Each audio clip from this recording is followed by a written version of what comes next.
KCC bank ने जो one time settlement policy 9 सितंबर 2022 से 9 सितंबर 2023 तक आपकी सरकार थी, 1 साल के लिए शुरू की गई। माननीय जयराम ठाकुर जी उस समय मुख्यमंत्री थे, जिसके लिए पहले रजिस्ट्रार कोऑपरेटिव सोसाइटी से 23 अगस्त को अप्रूवल ली गई।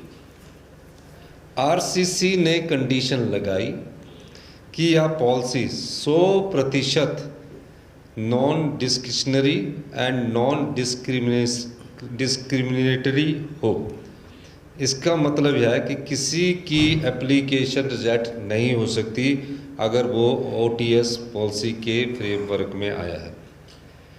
इस पॉलिसी के तहत पूर्व विधायक सतपाल राजादा ने 6 सितंबर 2023 की एप्लीकेशन दी। आपकी सरकार थी, वन टाइम पॉलिसी थी। कैसे लोन माफ़ हो गया मैं बता रहा हूँ। उनके 2 खाते थे। 6 सितंबर 2023 को उन्होंने एप्लीकेशन दी इस पॉलिसी के तहत।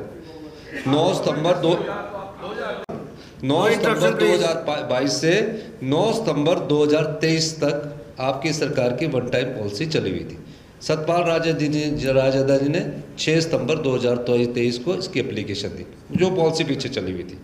सुन लेना पहले। उनके 2 खाते थे।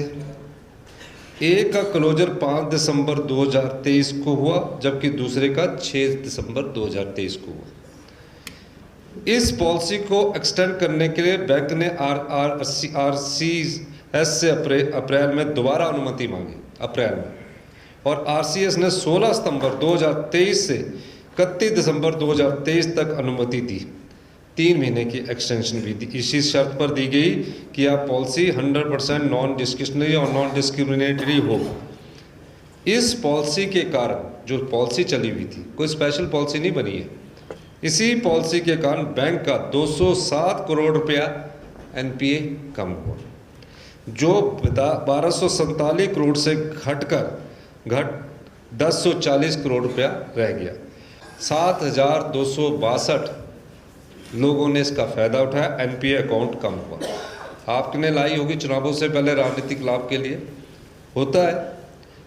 31 मार्च 2022 को बैंक का नेट एनपीए 15.31% था, जो ओटीएस पॉलिसी के बाद 31 मार्च 2024 को कम होकर 7.15% रह गया। बैंक ने फिर पॉलिसी को एक्सटेंड करने की आरसीएस से अनुमति मांगी, तो 23 जनवरी 2024 को आरसीएस ने मना कर किया और नई पॉलिसी बनाने के लिए कहा। आरसीएस के कहने पर नई पॉलिसी बनी और आरबीआई गाइडलाइंस के अनुसार ये पॉलिसी बनती है। कोई अपने आप वन टाइम सेटलमेंट पॉलिसी नहीं ला सकता। अगर मैं बोल दूं कि मैं वन टाइम पॉलिसी लाऊंगा तो उसमें आरबीआई की गाइडलाइंस लगती है, नाबार्ड की गाइडलाइंस लगती है। और 9 अप्रैल 2024 को केसीसी बैंक की बीओडी ने नई पॉलिसी के ड्राफ्ट को मंजूरी दे दी। पॉलिसी बनाने के लिए एमडी ने कमेटी बनाई और ड्राफ्ट को मंजूरी दी। 13 मई को आरसीएस ने ड्राफ्ट पॉलिसी को चुनाव आचार संहिता के चलते बैंक को वापस कर दिया। पर मैं ये राजादा का बात है, उसके बाद जो नई पॉलिसी आई वो तो अलग है। राजादा की जो पॉलिसी थी वो आपके समय की जो आप पॉलिसी लाए थे, वन टाइम सेटलमेंट पॉलिसी थी, और उसमें 207 करोड़ रुपए का जो एनपीए था वो सरकार में आया और 7200 कुछ लोगों को इसका फ़ायदा हुआ। तो मैं ये कहना चाह रहा हूँ सतपाल जी, आपको किसी ने जानकारी दी है तो उस जानकारी के अनुसार आप अगर इस पॉलिसी को भी पूछ लेते तो अच्छा हो जाता।